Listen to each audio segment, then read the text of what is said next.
Nasa Molino, Bacoor, Cavite kami. Sa SM Molino, Bacoor, Cavite. Ayan. Birthday ng apo ko, kaya pumunta po kami. Magbe-birthday ko siya ng 8 years old. Si Alexander Santos. Ayan. Yan po yung name ng apo ko. Si Alexander Santos. Ayan, si Alex.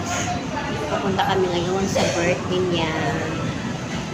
Bumili muna kami ng cake para pa-birthday cake namin sa kanya. Ayan. Nasa Goldilocks kami.